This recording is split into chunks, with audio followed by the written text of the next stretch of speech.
हमारे देसी पक्षी सैकड़ों सालों से हमारे इलाके में रहते आए हैं। उन्हें पता है कि घोंसला कहाँ बनाना है, खाना कहाँ मिलेगा और मौसम में कैसे जिंदा रहना है। सब कुछ एक टीम की तरह काम करता है। अब सोचिए कि दूसरे कॉन्टिनेंट से नए पक्षी आ गए, गलती से नहीं, बल्कि इसलिए कि लोग उन्हें लाए। इसी तरह घुसपैठ करने वाले पक्षियों की शुरुआत होती है।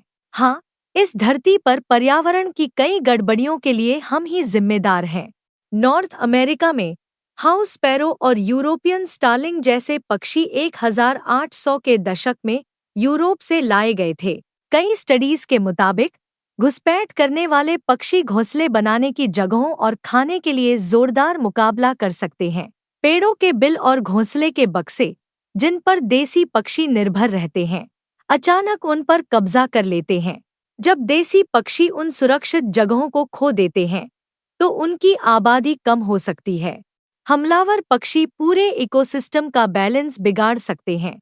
पक्षी सिर्फ बैकग्राउंड नॉइज नहीं है, वे बीज फैलाते हैं, कीड़ों की आबादी को कंट्रोल करते हैं और पौधों को बढ़ने में मदद करते हैं। अगर हमलावर पक्षी देसी प्रजातियों को बाहर धकेल देते हैं, तो वे नेचुरल काम उसी तरह नहीं हो सकते। ग्लोबल ट्रैवल और ट्रेड से प्रजातियों के लिए उन जगहों पर जाना आसान हो जाता है जहां वे नेचुरली नहीं रहती। एक बार बस जाने के बाद हमलावर पक्षी अक्सर इसलिए फलते फूलते हैं क्योंकि उनके नए माहौल में उनके शिकारी कम होते हैं। वैसे आपकी जानकारी के लिए बता दें कि हमारा कंटेंट साइंटिफिक जर्नल और दूसरे भरोसेमंद संस्थानों से लिया गया है। हमारे YouTube चैनल पर ऐसे कई दिलचस्प वीडियो हैं। अब चलिए अपनी कहानी पर वापस आते हैं। अब कई रिसर्च से पता चलता है कि कैसे छोटे छोटे बदलाव इकोसिस्टम पर असर डाल सकते हैं। उदाहरण के लिए, नॉर्थ अमेरिका में बाहर से लाए गए मूखहंस पानी के नीचे के बहुत सारे पौधे खा जाते हैं, जिससे मछलियों और देसी पानी के पक्षियों पर असर पड़ता है जो खाने और रहने के लिए उन पौधों पर निर्भर रहते हैं।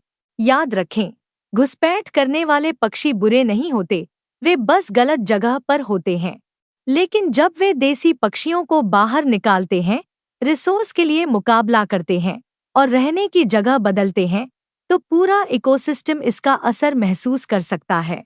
और कभी-कभी एक छोटा सा पक्षी भी बहुत बड़ा बदलाव ला सकता है। क्योंकि आप यहाँ हैं, तो क्या मैं आपसे यह भी रिक्वेस्ट कर सकता हूँ कि हमारे नए वीडियो के बारे में तुरंत नोटिफिकेशन पाने के लिए सब्सक्राइब करें और बेल आइकन दबाएं। धन्यवाद।